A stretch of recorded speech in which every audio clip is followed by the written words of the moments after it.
Mesdames et messieurs, bonjour et bienvenue à la revue de presse de ce 1er mars 2024. C'est la toute dernière édition de la semaine. Commençons par feuilleter les pages des journaux. Commençons par Fraternité Matin. Le journal traitant des opérations de déguerpissement donne la parole au ministre-gouverneur Cissé Bakongo qui s'explique sans faux fuyant. Il est catégorique et affirme n'avoir pas été nommé pour se tourner les pouces et qu'en plus l'on verra que tous les projets prévus seront réalisés. Le Nouveau Réveil, pour sa part, dénonce le fait que l'opposition, dans le cadre de ces opérations, vienne en soutien aux sinistrés et que le RHDP la nargue. Pour le journal, il est normal que les casses réveillent les querelles politiques et pour le rassemblement, il faut s'inscrire dans une dynamique futuriste.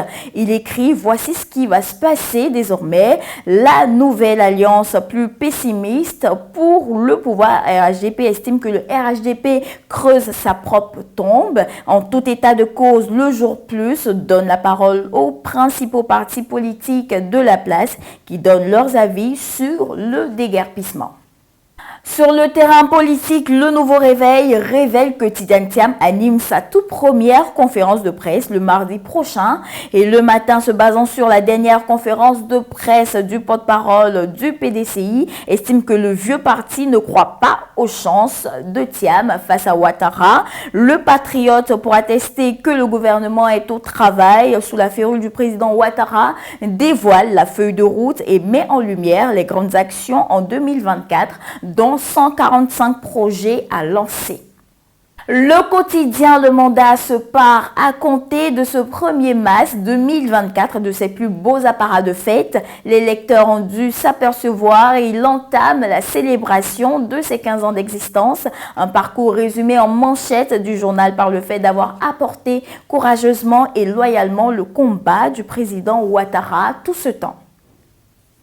Au niveau de la politique intérieure, le PPACI se projette à la conquête du Nord et le temps de dire ce qui va se passer ce week-end à Korogo. Dano Djedje, le président exécutif du parti, explique les enjeux dans les colonnes de notre confrère.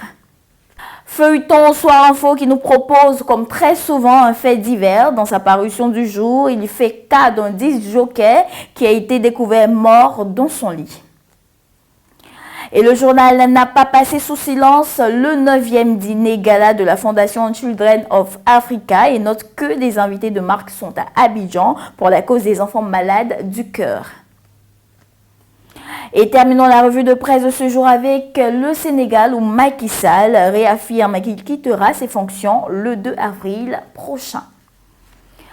Et c'est tout pour ce journal de ce jour. Nous vous donnons rendez-vous lundi, même heure, même canal. D'ici là, portez-vous bien.